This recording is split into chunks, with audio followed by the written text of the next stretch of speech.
رب زدني علما قال رب اشرح لي صدري ويسر لي أمري واحلل عقدة من لساني يفقه قولي وبك نستعين يا مستعان وبك نستعين يا فتاح وبك نستعين يا حنان وبك نستعين يا منان وبك نستعين يا مالك الملك وبك نستعين يا ذا الجلال والإكرام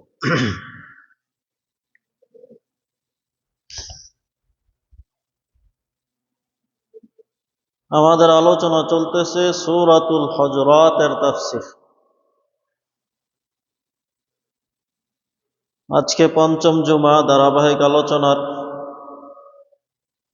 আজকে সূরাতুল হুজুরাতের ৬ নং আয়াত থেকে আল্লাহ তাআলা তৌফিক দিলে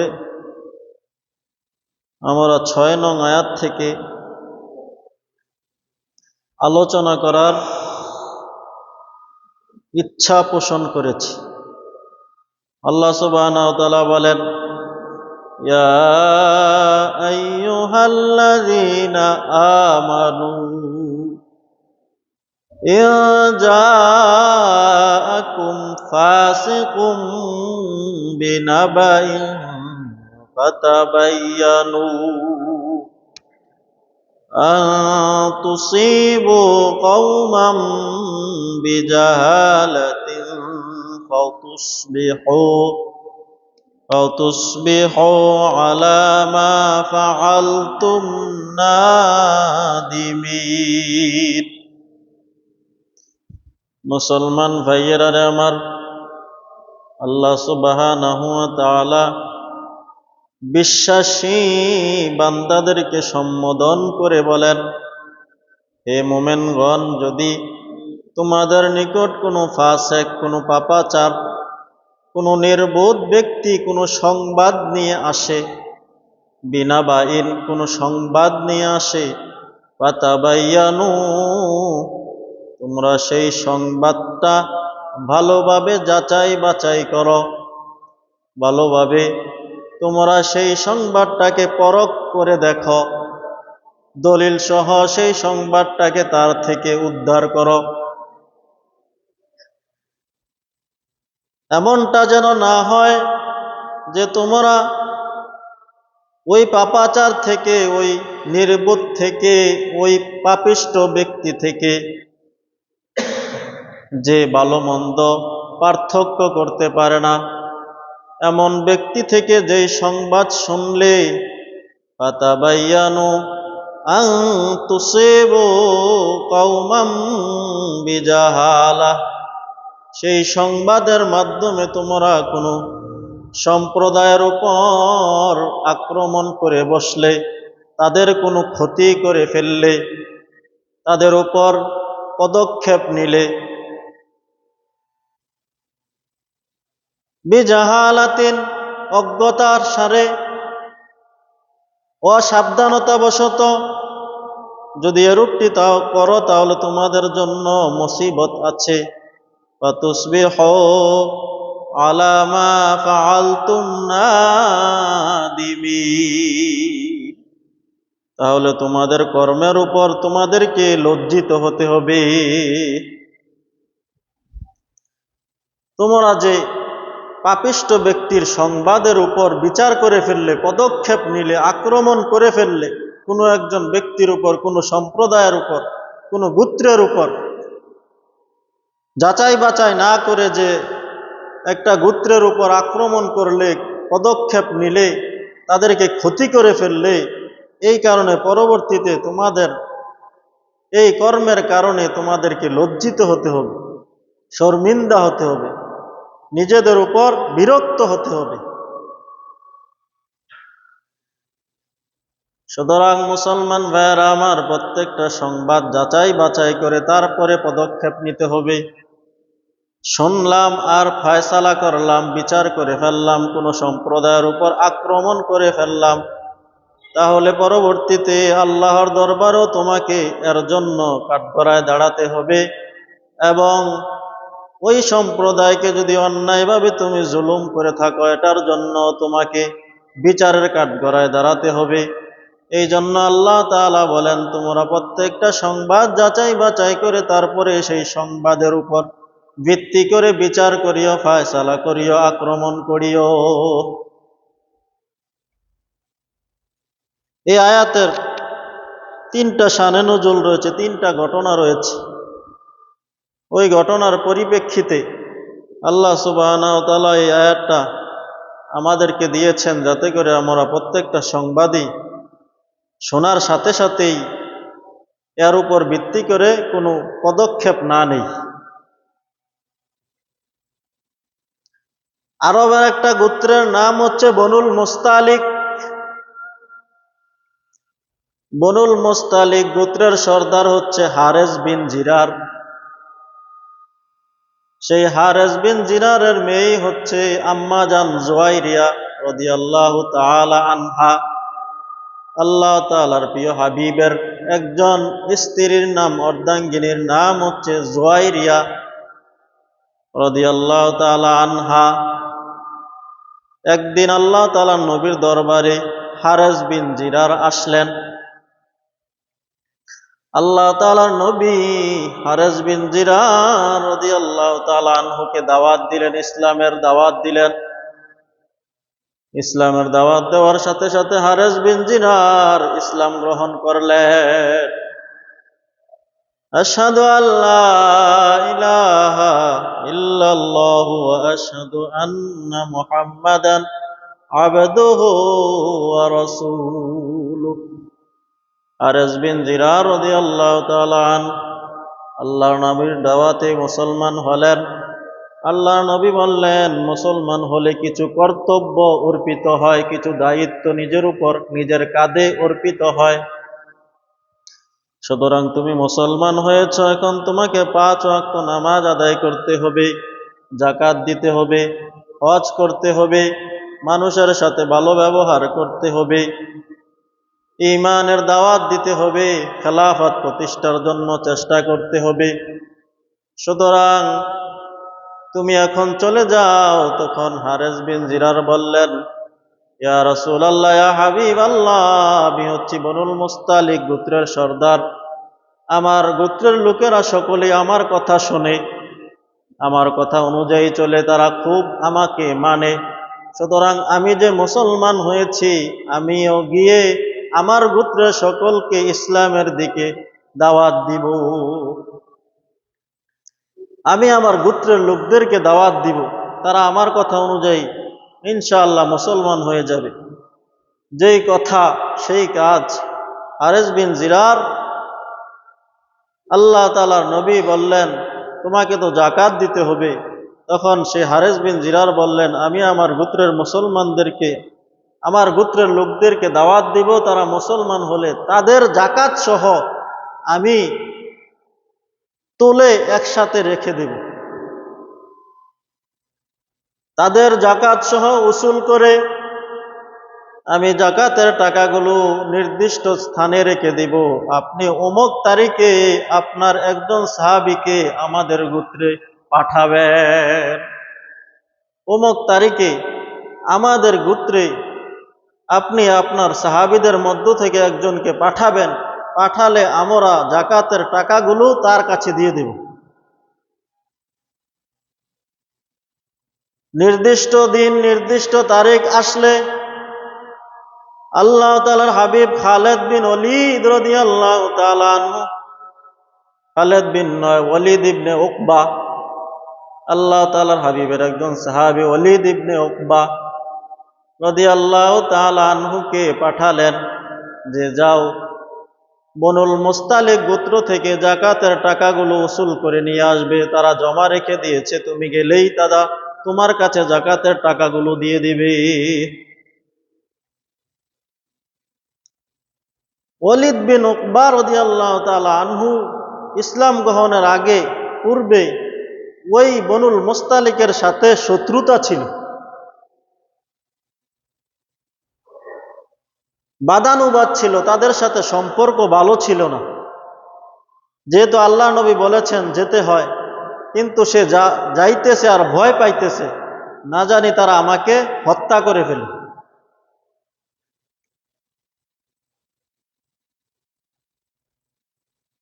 সুতরাং ওয়ালিদ ইবনে উকবা রাদিয়াল্লাহু তাআলা আনহু অপেক্ষায় তারা বনুল মুস্তালিক গোত্রের সকলে তাকে আপ্যায়ন করার জন্য, তাকে সংবর্ধনা দেওয়ার জন্য, আহলান সাহলান মারহাবান দেওয়ার জন্য তারা তাদের বাহির ঘর থেকে, তারা তাদের পরিবার থেকে বের হয়ে রাস্তার মধ্যে তারা দাঁড়িয়ে রইলেন যে আমরা আল্লাহ তাআলার হাবিবের সাহাবীকে সংবর্ধনা দিয়ে আমাদের বাড়িতে নিয়ে যাব। ওয়ালিদ ইবনে উকবা তো ভয় পাইতেছেন, আরে পূর্ব থেকে তাদের সাথে আমার শত্রুতা হইতে পারে, তারা আমাকে হত্যা করে ফেলবে। যখন সে দেখলেন যে অনেক মানুষ দাঁড়িয়ে আছে, সে এই অবস্থা দেখে তৎক্ষণাৎ সে মদিনার দিকে রওনা হলেন। সে আর হারেস বিন জিরারের গোত্রে না যে সে আল্লাহ তাআলার হাবিবের কাছে চলে গেলেন, গিয়ে বললেন, ইয়া রাসূলুল্লাহ, ইয়া হাবিবাল্লাহ, তারা কাফের হয়ে গেছে, তারা জাকাত দেয় না, জাকাত দিতে অস্বীকার করেছে এবং তারা আমাকে হত্যা করতে চেয়েছে।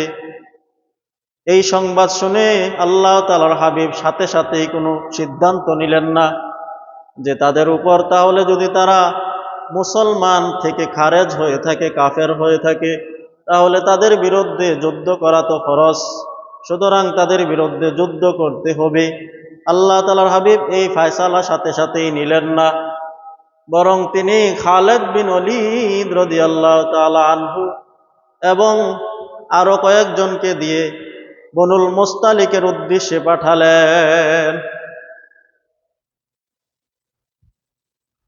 এটা হচ্ছে এক রেওয়ায়াত।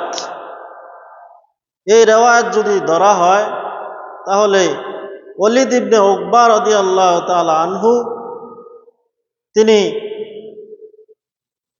বনুল মুস্তালিক গোত্রে না যেই তিনি যে আল্লাহ তাআলার হাবিবের কাছে সংবাদ দিলেন যে আমাকে তারা হত্যা করতে চেয়েছে এবং তারা মুশরিক হয়ে কাফের হয়ে গেছে, তারা জাকাতের টাকা দিতে অস্বীকার করেছে, এই সংবাদটা যদি হয়ে থাকে তাহলে ওয়ালিদ ইবনে উকবা ফাসেক হয়ে যায়, যে তিনি মিথ্যা সংবাদ দিয়েছেন। অন্য রাওয়ায়াতে আছে যে ওয়ালিদ ইবনে উকবা নিজেই সংবাদ দেন নাই, শয়তান মানুষের আকৃতিতে সে ওয়ালিদ ইবনে উকবাকে ভয় দেখিয়ে বললেন, হে ওয়ালিদ ইবনে উকবা, তুমি যেই গোত্রের মধ্যে যাচ্ছ তারা তোমাকে হত্যা করার জন্য প্রস্তুত হয়ে আছে। শয়তান মানুষের রূপ ধারণ করে ওয়ালিদ ইবনে উকবার কাছে এসে এই সংবাদ দিল, হে ওয়ালিদ ইবনে উকবা, তুমি যে বনুল মুস্তালিকে যাচ্ছ তারা তো তোমাকে হত্যা করার জন্য রেডি হয়ে আছে, তারা জাকাতের টাকা দিবে দূরের কথা, তারা তো তোমাকে হত্যা করে ফেলবে।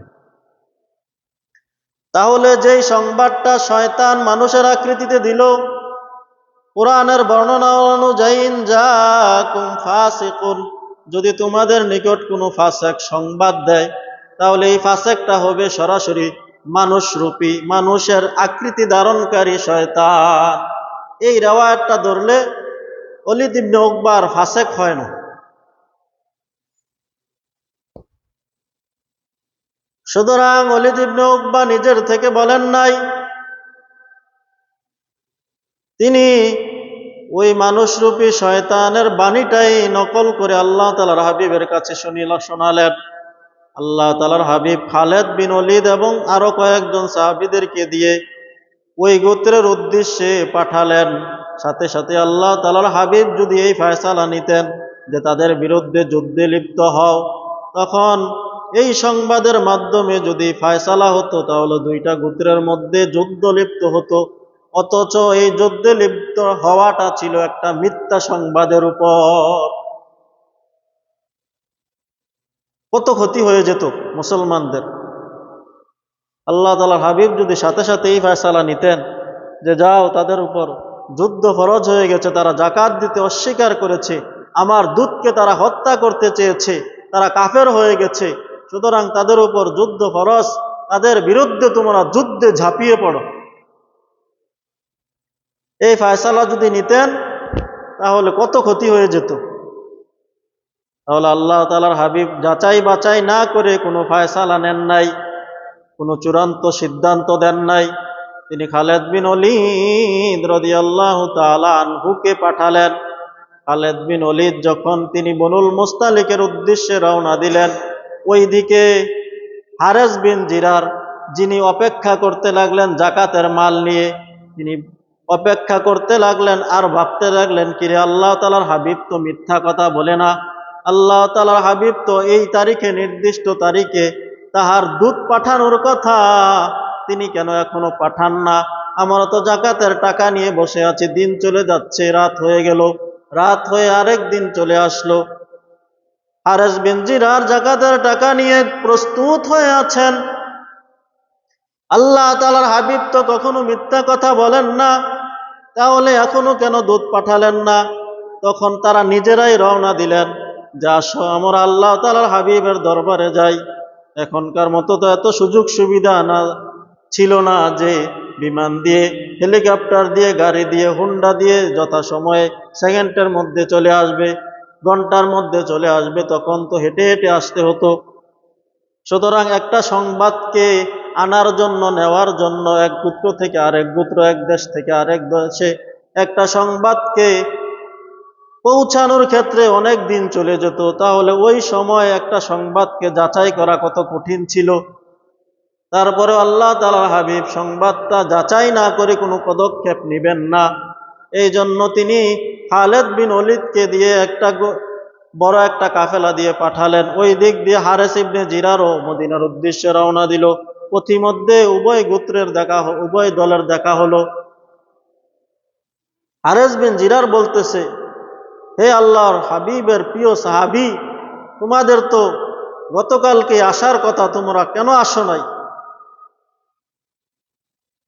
কয় না, আমাদের থেকে তো একজন আসছে। কয় না, আমাদের মাঝে আসে নাই। তোমরা নাকি তাকে হত্যা করতে চেয়েছ, তোমরা নাকি কাফের হয়ে গেছ, তোমরা নাকি জাকাতের টাকা দিতে অস্বীকার করেছ। হারেস বিন জিরার বললেন, না, কশ্চিন কালেও নয়, আমাদের কাছে তো কোনো লোকই আল্লাহ তাআলার হাবিবের দরবার থেকে আসে নাই। তখন খালেদ বিন ওলীদ হারেস বিন জিরার আল্লাহ তাআলার হাবিবের দরবারে গেলেন, গিয়ে চূড়ান্ত কথাটা, সত্য কথাটা আল্লাহ তাআলার হাবিবের কাছে বুঝালেন যে ইয়া রাসূলুল্লাহ, ইয়া হাবিবাল্লাহ, হারেস ওলীদ ইবনে উকবা আমাদের গোত্রের মধ্যে সে যায় নাই।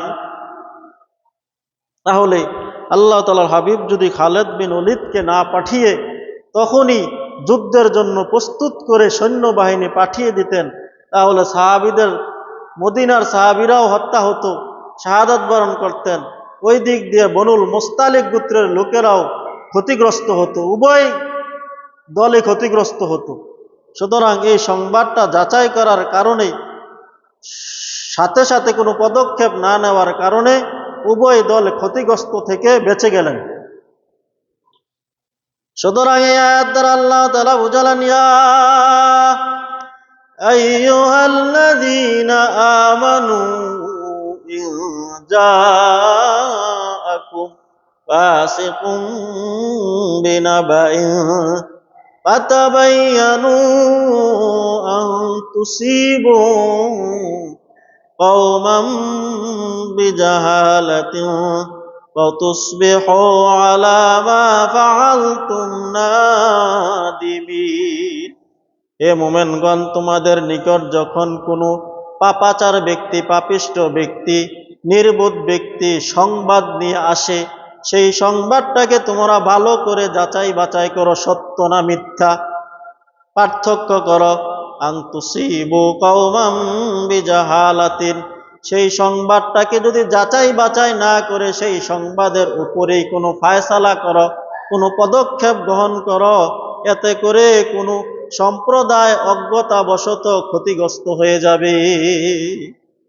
আর এর ফলে যখন ক্ষতিগ্রস্ত হয়ে গেল নিরপরাধ মানুষেরা, নিরপরাধ গোত্ররা, তখন তোমরা এই কারণে পরবর্তীতে তোমরা লজ্জিত হতে হবে।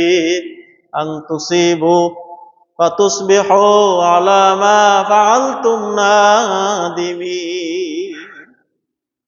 এই কর্মের ফলে তোমরা পরবর্তীতে লজ্জিত হবে, শর্মিন্দা হবে, নিজেদেরকে ধিক্কার দিতে থাকবে। হায়, সংবাদটা যদি একটু যাচাই বাছাই করে ধৈর্য ধরে যদি আমরা এই পদক্ষেপটা নিতাম, তাহলে ওই সম্প্রদায়ের এত বড় ক্ষতি আমার দ্বারা হতো না। তাহলে একটা শানে নজুল ঘটনার মাধ্যমে বুঝতে পারলাম যে আল্লাহ তাআলার হাবিব সাথে সাথে পদক্ষেপ না নেওয়ার কারণে অনেক ক্ষতি থেকে বেঁচে গেলেন। অন্য একটা রেওয়ায়াতের মধ্যে এসছে, অন্য একটা বর্ণনার মধ্যে এসছে যে একজন ব্যক্তি সংবাদ দিলেন যে অমুক গোত্রের লোকেরা কাফের হয়ে গেছে, কুফরি করতেছে, তারা নামাজ ছেড়ে দিয়েছে। আল্লাহ তাআলার হাবিবের কাছে যখন এই সংবাদ পৌঁছলো, তখন আল্লাহ তাআলার হাবিব সাথে সাথে যুদ্ধের প্রস্তুতি নিলেন না, বরং খালিদ বিন ওলীদ রাদিয়াল্লাহু তাআলা আনহুকে বিকালে পাঠিয়ে দিলেন। খালিদ বিন ওলীদকে বললেন, হে খালিদ, তুমি ওই জায়গায় মাগরিবুক্ত গিয়ে পৌঁছবে। মাগরিবুক্ত পৌঁছে দূর থেকে তাদের অবস্থা অবলোকন করবে, তাদের অবস্থা প্রত্যক্ষ করবে যে আসলে তারা কি কাফের হয়ে গেল নাকি। যদি তারা কাফের হয়ে যায় তারপরে তুমি পদক্ষেপ নিবে। তখন দেখা গেল যখন দূরে মাগরিবের সময় খালিদ বিন ওলীদ দূর থেকে অবস্থা প্রত্যক্ষ করলেন, অবলোকন করলেন, দেখা গেল মাগরিবের সময় মুয়াজ্জিন আজান দিতেছে, আল্লাহু আকবার, আল্লাহু আকবার। খালিদ বিন ওলীদ কিরে, হয়তো তারা মাগরিবের নামাজ পড়ে অন্য নামাজ ছেড়ে দিয়েছে, সুতরাং আমরা দেখতে থাকি। মুয়াজ্জিন সাহেব আজান দিলেন, মাগরিবের নামাজ পড়লেন, এশা রক্ত হলো, দূর থেকে তারা অবস্থা দেখতেছেন। দেখা গেল এশার সময় আজান দিলেন মুয়াজ্জিন।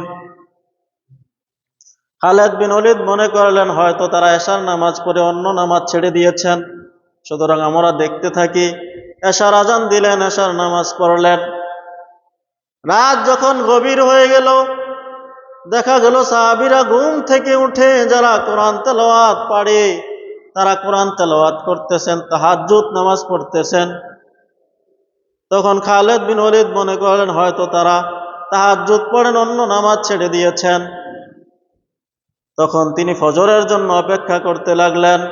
দেখা গেল ফজরের নামাজের আজান হলো। ফজরের নামাজের মধ্যে সাহাবায়ে কেরাম দলে দলে সে ফজরের নামাজ আদায় করলেন।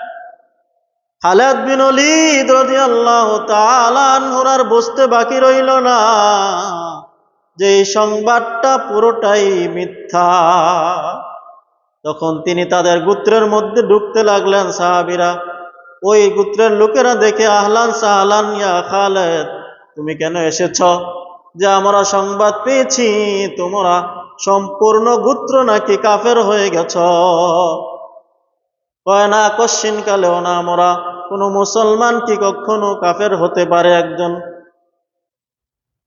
একজন খ্রিস্টান, একজন ইহুদি, একজন বেদুর্মী, একজন কুফরীকারী কেউ যদি মুসলমান হয়, সে মুসলমানের সৌন্দর্যতার কারণে কখনো সে কাফের হতে পারে না। তখন খালিদ বিন ওলীদকে তারা সংবাদ দিল, না, কশ্চিন কালেও আমরা কাফের হই নাই। সুতরাং এই সংবাদটা যদি যাচাই বাছাই না করি, আল্লাহ তাআলার হাবিব খালিদ বিন ওলীদের মাধ্যমে বড় একটা যুদ্ধবাজ সৈন্যবাহিনী পাঠিয়ে দিয়ে তাদের বিরুদ্ধে যুদ্ধের জন্য তাদেরকে অনুমতি দিতেন, হুকুম দিতেন, তাহলে দুই দলেই ক্ষতিগ্রস্ত হতো। উভয় দলে ক্ষতিগ্রস্ত হতো। সুতরাং মুসলমান ভাইয়েরা আমার, এই জন্যই প্রত্যেকটা সংবাদ যাচাই করতে হবে। যে কোনো সংবাদ আমার কাছে আসলো, সেই সংবাদটা যাচাই না করেই আমরা কোনো ফায়সালা দিব না, ফায়সালা নিব না, কোনো সিদ্ধান্ত নিব না, কারো ওপর খারাপ অনুমান করব না। সুতরাং আজকে আমরা যাচাই বাছাই করি না। একটা সংবাদ আসলো তো ওই লোকটাকে আমরা মনে করি যে সে তো আসলে এই কাজটার সংবাদটা যে আমার কাছে আসলো, তখন আমি সাথে সাথে সিদ্ধান্ত নিয়ে নিই, আরে তার মতো এত খারাপ লোক হতেই পারে না। সুতরাং মুসলমান ভাইয়েরা আমার, একটা সংবাদ ভালো হোক খারাপ হোক, সেই সংবাদটাকে আমি শুনেই বলে দেব না, সেই সংবাদটাকে আমি শুনেই মানুষের কাছে প্রচার প্রসার করতে থাকবো না, বরং চিন্তা করব আসলে যে সংবাদটা আমার নিকট আসলো সেটা সত্য কি মিথ্যা। একদিন, 2 দিন, 3 দিন পর্যন্ত এটাকে যাচাই বাছাই করতে থাকব।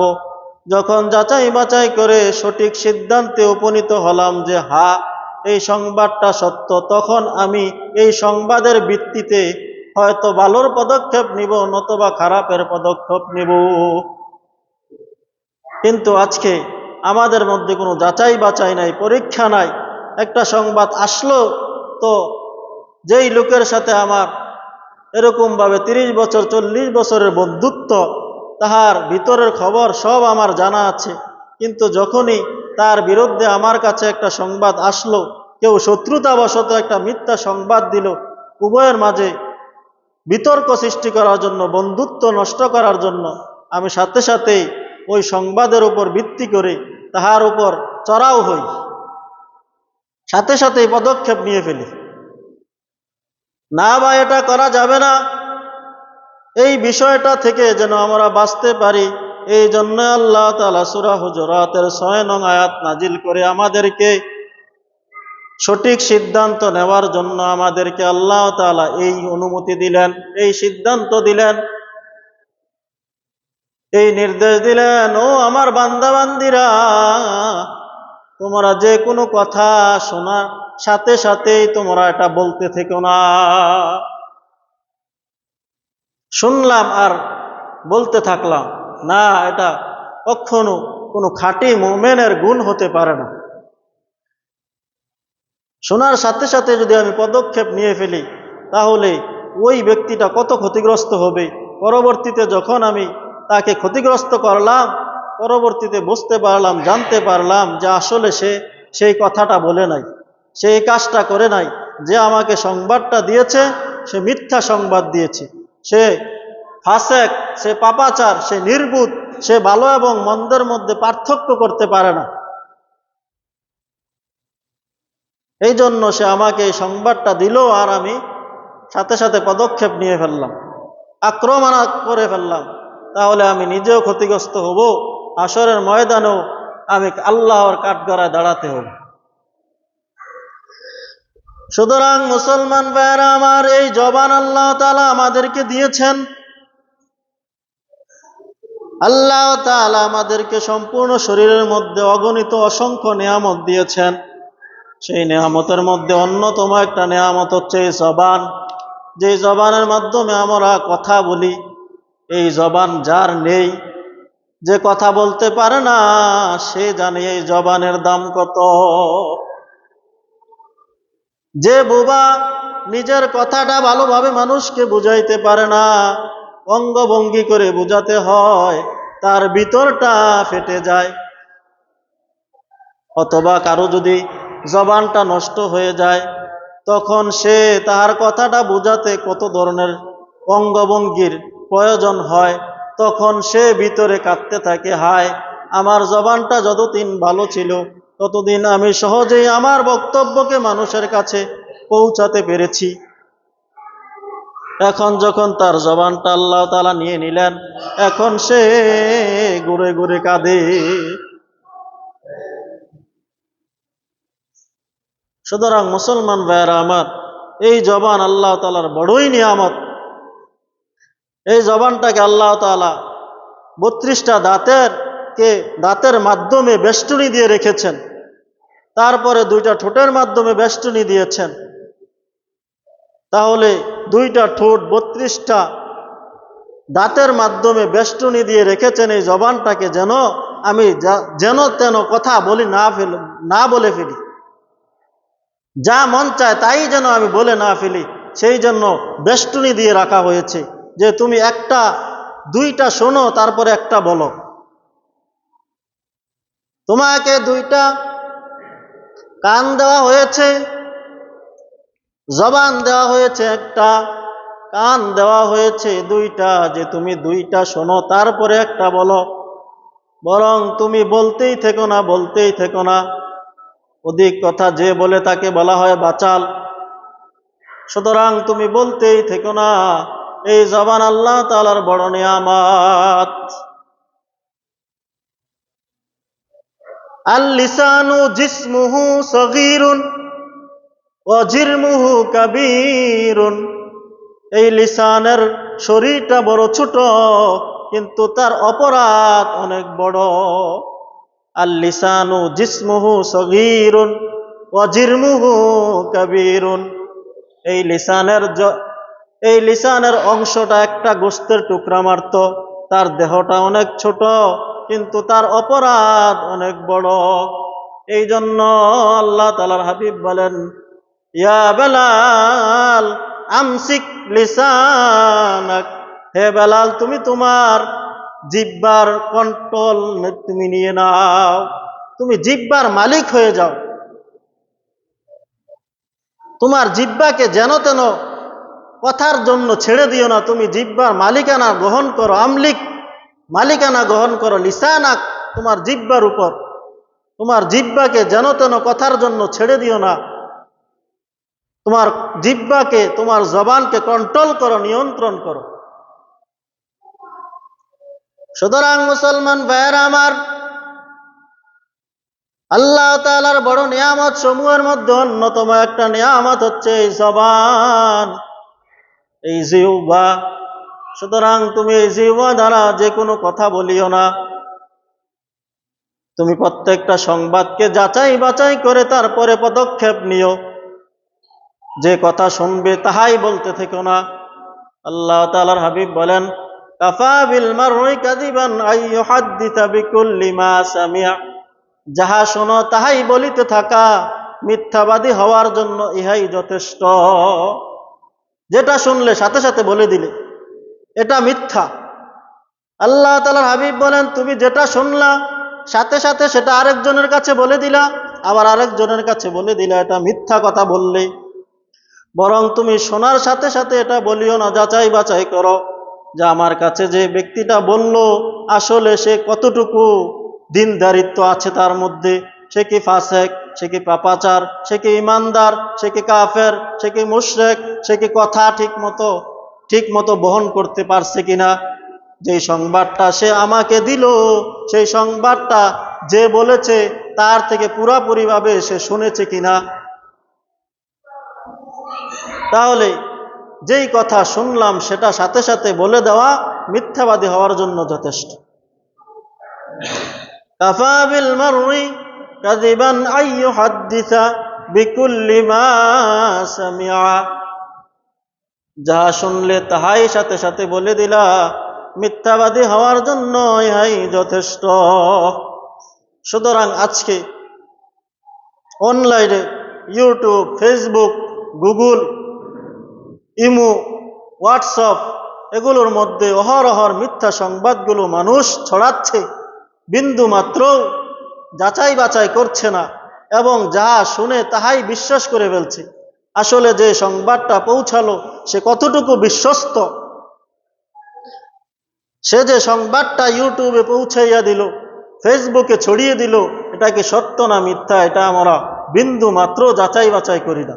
অথচ আল্লাহ তাআলা সূরা হজরতের 6 নং আয়াতের মধ্যে প্রত্যেকটা সংবাদ যাচাই বাছাই করে তারপরে ফায়সালা, তারপরে পদক্ষেপ নেওয়া, তারপরে আক্রমণ করার জন্য আল্লাহ তাআলা নির্দেশ দিলেন।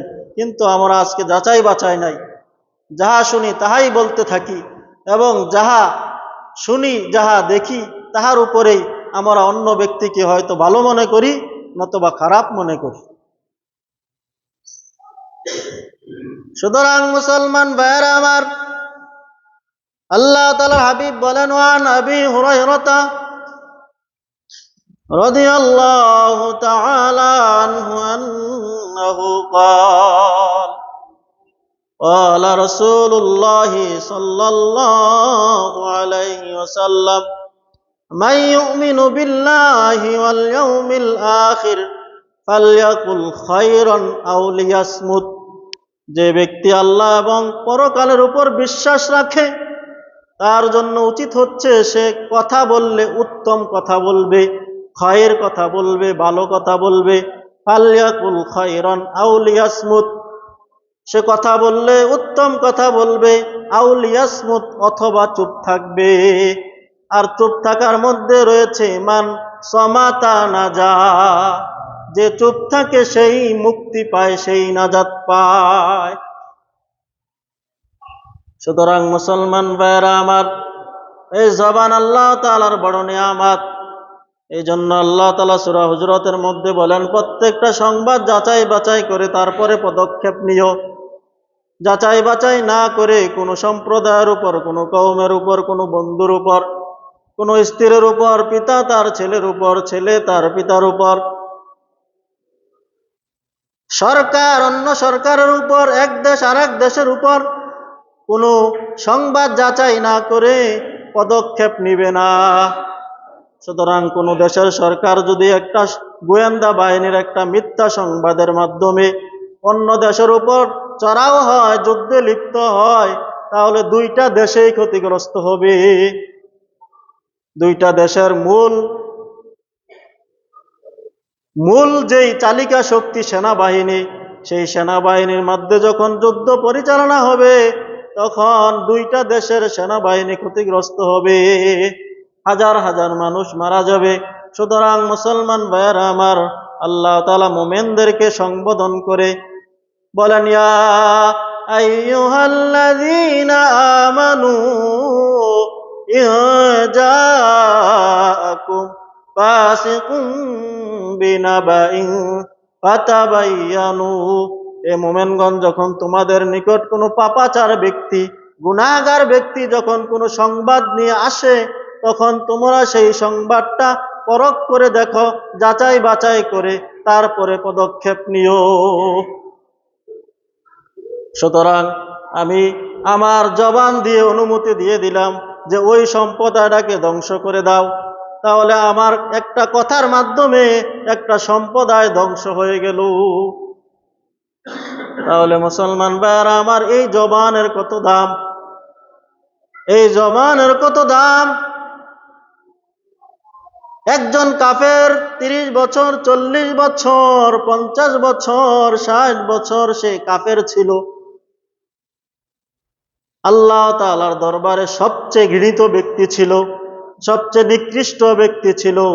যখন সে তার জবান দিয়ে উচ্চারণ করলো, আশহাদু আল্লাহ ইলাহা ইল্লাল্লাহু ওয়াহদাহু লা শারীকা লাহু ওয়া আশহাদু আন্না মুহাম্মাদান আবদুহু ওয়া রাসূলুহু, জমিনের মধ্যে সবচেয়ে নিকৃষ্ট ব্যক্তিটা আল্লাহ তাআলার দরবারে 1 মিনিট আগে নিকৃষ্ট ছিল, যখন সে তার জবান দিয়ে, যখন তার জিহ্বা দিয়ে বলল, আল্লাহ তাআলা ছাড়া কোনো মাবুদ নাই, তিনি এক অদ্বিতীয়, তাহার কোনো শরীক নাই, হযরত মুহাম্মদ মুস্তাফা আহমদ মুস্তাফা সাল্লাল্লাহু আলাইহি ওয়াসাল্লাম আল্লাহ তাআলার বান্দা ও রাসূল, তখন এই ব্যক্তিটা একটা জবানের মাধ্যমে একটা বাক্য বলার কারণে সে জমিনের মধ্যে সবচেয়ে উৎকৃষ্ট একজন আল্লাহ তাআলার বান্দা হয়ে গেল। সুবহানাল্লাহ। তাহলে একটু আগে সে জমিনের মধ্যে সবচেয়ে নিকৃষ্ট ছিল, জবানের মাধ্যমে যখন একটা ভালো কথা উচ্চারণ করলো, ফালইয়াকুল খায়রান, তুমি ভালো কথা উচ্চারণ করো, আও লিয়াসমুত, অথবা চুপ থাকো। যখন সে জবানের মাধ্যমে একটা ভালো কথা উচ্চারণ করলো, তখন সে জমিনের মধ্যে সবচেয়ে উৎকৃষ্ট আল্লাহ তাআলার বান্দায় পরিগণিত হয়ে গেল। সুবহানাল্লাহ। তাহলে মুসলমান ভাইয়েরা আমার, এই জবানের কত দাম, এই জবানের কত দাম।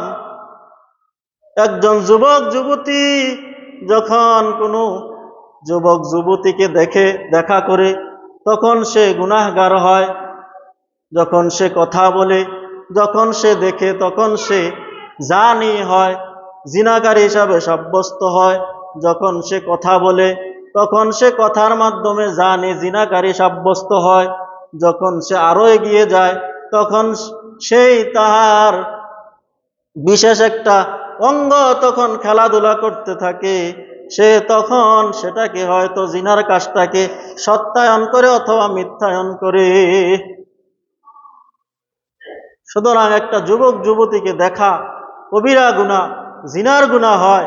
কিন্তু যখন জবান দ্বারা সেই যুবকটা দুইজন সাক্ষীর মাধ্যমে বলল, বিসমিল্লাহি কবুল, আমি তোমাকে কবুল বললাম, তখন সেই হারাম নারীটা তার জন্য হালাল হয়ে যায়। সুবহানাল্লাহ। তাহলে জবানের কত দাম, কত দাম। আল্লাহ তাআলা হাবিব বলেন, ফালিয়াকুল খায়রান আও লিয়াসমুত। এই জবান দ্বারা তুমি যদি আল্লাহকে বিশ্বাস করে থাকো, আখিরাতের দিনের উপর বিশ্বাস করে থাকো, তাহলে এই জবান দ্বারা তুমি ফালিয়াকুল খায়রান, কল্যাণের কথা বলো, ভালো কথা বলো, মঙ্গলের কথা বলো, নাজাতের কথা বলো, নিষ্কৃতির কথা বলো, মুক্তির কথা বলো, আল্লাহ তাআলার দিকে মানুষকে ডাকো, রাসূলের সুন্নাহর দিকে মানুষকে ডাকো। এগুলো হচ্ছে ভালো কথা। উদউ ইলা সাবিলি রাব্বিকা বিল হিকমাতি ওয়াল মাউইদা।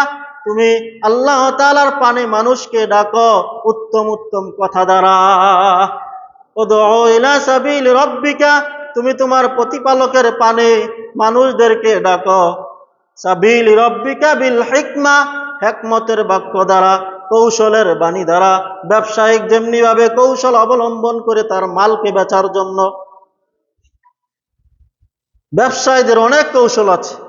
সুতরাং দাওয়াতীদেরকেও বলা হয়েছে তুমি ব্যবসায়ীদের মতো কৌশল অবলম্বন করো। দেখবেন আপনি ব্যবসায়ীদের কাছে গিয়ে বলবেন, ভাই অমুক মালটা আছেনি, তার কাছে নাই।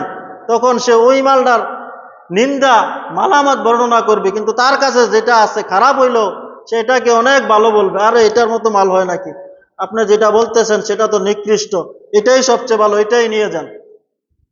সুতরাং মুসলমান ভাইয়েরা আমার, ফালিয়াকুল খায়রান, তুমি উত্তম কথা বলো, আও লিয়াসমুত, যদি উত্তম কথা না বলতে পারো চুপ থাকো।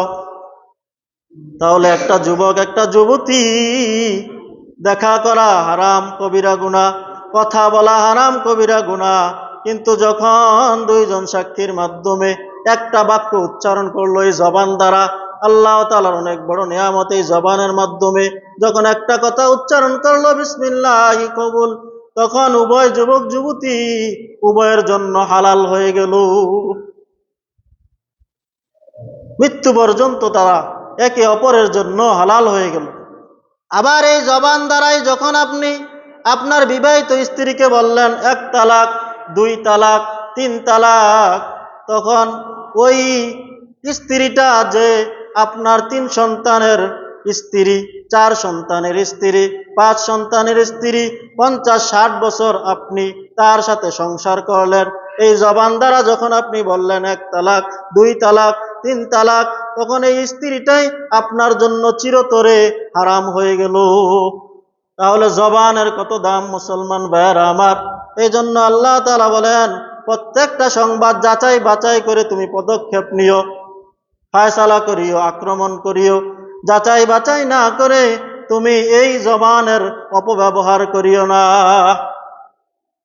সুতরাং এই জবানের মাধ্যমেই সবকিছু হয়। একজন যুবক যুবতী দেখবেন ফেসবুকে এরকম ভাবে কথা চালাচালি করে, ইমুতে কথা চালাচালি করে, হোয়াটসঅ্যাপে কথা চালাচালি করে, কিন্তু এই কথা লেখার মাধ্যমে চালাচালি করতেছে। এখন তার মনে চায়, আরে একটু যদি অডিও এরকম ভাবে অডিওর মাধ্যমে রেকর্ডিং করে যদি সে কথাটাকে একটু পাঠাইতো, কত না মজা লাগতো। তাহলে লেখার মাধ্যমে যখন সে আগাইতেছে, লেখার মাধ্যমে যখন চেটিং করতেছে, চালাচালি করতেছে, এখন তার মনে চাচ্ছে আয় সে যদি একটু রেকর্ডিং করে, অডিও রেকর্ডিং করে আমার কাছে একটু কথা পাঠাতো, কতই না ভালো লাগতো। অতবার যখন অডিওর মাধ্যমে কথা রেকর্ডিং করে পাঠালো, এখন তার মনে চায় হায় রে ওই মেয়েটাকে যদি একটু দেখতে পারতাম। আর দেখার জন্য কত সুযোগ সুবিধা আমাদেরকে করে দিল, ইমো হোয়াটসঅ্যাপ কত সুযোগ সুবিধা করে দিল। সুতরাং কথা বলার মাধ্যমে আমার আগ্রহ জেগেছে তাকে দেখার।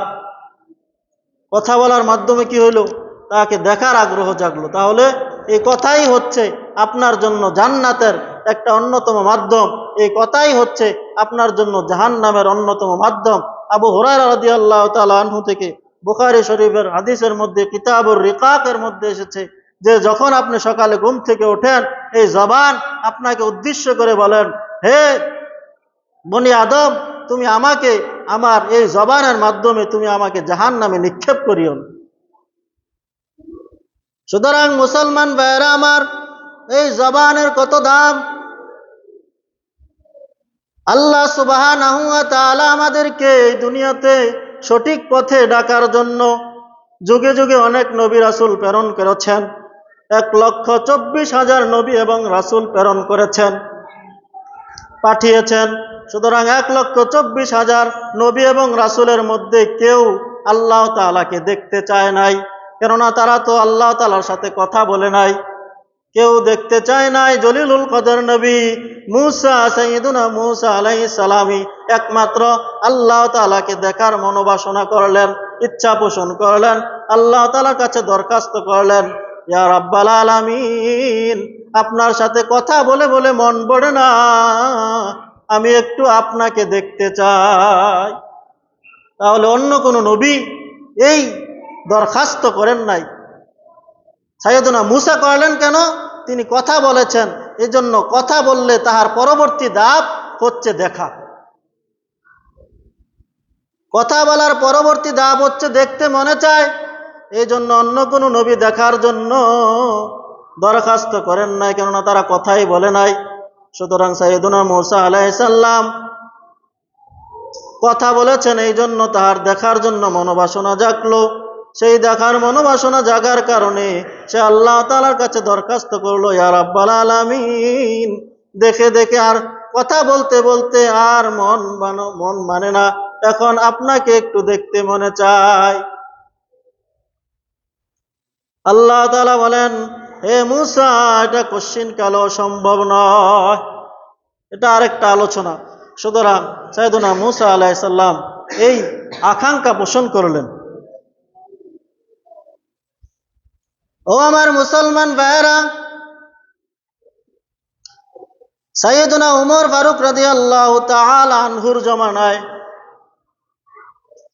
কাফেরের এক সাহেবজাদা, সে মুসলমানদেরকে কষ্ট দিত, অনেক কষ্ট দিত। তখন সাইয়্যিদুনা উমর ফারুক রাদিয়াল্লাহু তাআলা আনহু সাহাবীদের মাধ্যমে, লস্করের মাধ্যমে তাকে ধরে আনলেন, ধরে এনে তাকে শাস্তি দিবেন। জল্লাদকে বললেন তাকে মৃত্যুর কাঠগড়ায় দাঁড় করাও, তাকে মৃত্যুদণ্ড দাও। তখন সে কাঁপতে লাগলেন। উমর ফারুক রাদিয়াল্লাহু তাআলা আনহু বললেন, হে কাফের সাহেবজাদা, মৃত্যুর আগে তোমার কোনো ইচ্ছা আছে নাকি? তুমি যে ইচ্ছা পোষণ করো সেটা আমরা পূর্ণ করার চেষ্টা করব। তখন সেই কাফের সাহেবজাদা বলল, আমি এক গ্লাস পানি পান করতে চাই। তখন তাকে পানি দেওয়া হলো। পানি পাওয়ার পরে সে কাঁদতেছে আর তার হাতটা কাঁপতেছে, সে কাঁদতেছে, তার হাত কাঁপতেছে। সুতরাং উমর ফারুক রাদিয়াল্লাহু তাআলা আনহু বললেন, তোমার হাত কেন কাঁপতেছে? তখন সে বলল, আমি নিশ্চিত নই যে আমি পানিটা পান করতে পারবো। আমি পানি পান করতে থাকবো আর আপনি এই সময় নাকি আমাকে হত্যা করে ফেলেন, এই জন্য আমার ভয় লাগতেছে, আশঙ্কা লাগতেছে যে আমি পানিটা পান করতে পারবো কিনা, না পানি পান করা অবস্থায় আমাকে মৃত্যুদণ্ড দেওয়া হয়। তখন উমর ফারুক রাদিয়াল্লাহু তাআলা আনহু বললেন, না, তুমি পানিটা পান করো। তখন সে বলল, আপনি কি আমাকে এই নিশ্চয়তা দেন যে আমি এই পানিটা পান করার আগ পর্যন্ত আমাকে হত্যা করা হবে না। অর্থাৎ আমি এই পানিটা যতক্ষণ পর্যন্ত না পান করি ততক্ষণ পর্যন্ত আমাকে হত্যা করা হবে না। এই পানিটা পান করার পরেই আমাকে হত্যা করা হবে, এই নিশ্চয়তা আপনি আমাকে দেন। ওমর ফারুক রাদিয়াল্লাহু তাআলা আনহু বললেন, হ্যাঁ, তোমাকে এই নিশ্চয়তা দেওয়া হলো। তখন সেই কাফেরের সাহেবজাদা সাথে সাথে পানিটাকে মাটির মধ্যে ফেলে দিলেন। মাটির মধ্যে ফেলে দিলেন, মাটি চুষে নিল, মাটি খেয়ে ফেললো। তখন সেই কাফেরের সাহেবজাদা বললেন, হে উমর, আপনি বলেছেন পানি পান করার আগ পর্যন্ত আমাকে হত্যা করবেন না, সুতরাং আমি এই পানি মাটিতে ফেলে দিয়েছি, পানি মাটি চুষে ফেলেছে, সুতরাং এই পানি আর পান করা আমার জন্য কশ্চিনকালেও সম্ভব নয়। সুতরাং আপনার ওয়াদা অনুযায়ী আপনি যদি সত্যবাদী হয়ে থাকেন তাহলে আপনি আমাকে আর হত্যা করতে পারবেন না। তখন সুতরাং সেই উমর ফারুক রাদিয়াল্লাহু তাআলা আনহু তখন কি পদক্ষেপ নিলেন, আর আমাদের রাজনীতিবিদরা হলে এখন কি পদক্ষেপ নিত? আমাদের রাজনীতিবিদরা হলে বলতো, হে চালাক, হে চতুর, হে বাটপার, হে সিটার, হে ধোঁকাবাজ, তুই কি আমার চেয়ে বেশি ধোঁকাবাজ?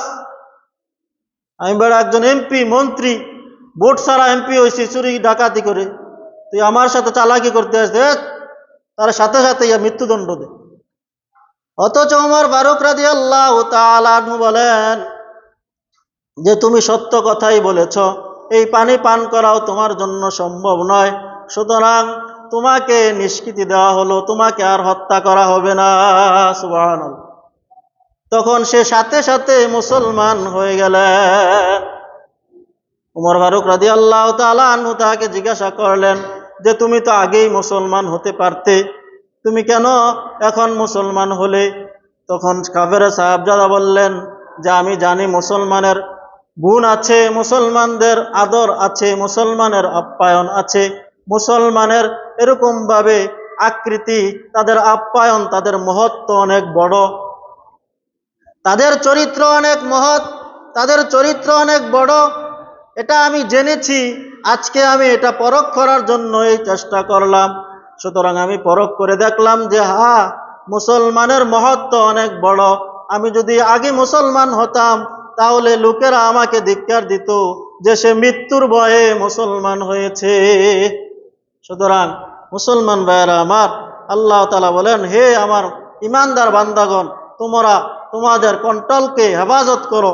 প্রত্যেকটা আয়াতে আমি আপনাদেরকে বোঝানোর চেষ্টা করলাম যে 1 নম্বর আয়াত থেকে এই 6 নম্বর আয়াত পর্যন্ত এবং সূরা হুজরাতের 18টা আয়াতই ইঙ্গিতভাবে এরকমভাবে নির্দেশ দেয় যেন আমরা আমাদের জবানকে হেফাজত করি। সুতরাং এই জবানের হেফাজত সম্পর্কে আমরা আগামী জুমা আল্লাহ তাআলা হায়াতে বাঁচিয়ে রাখলে, রিজিক থাকলে আমরা আগামী জুমা আরও বিস্তারিত হাদিসের মাধ্যমে আলোচনা করার চেষ্টা করব। আল্লাহ তাআলা আমাদেরকে আগে আগে আসার এবং এই উত্তম একটা বিষয় সম্পর্কে অবগত হওয়ার তৌফিক দান করুন। সকলে বলে আমিন। আমা আলাইনা ইল্লাল বালাগ। মুসলমান ভাইয়েরা আমার, আল্লাহ সুবহানাহু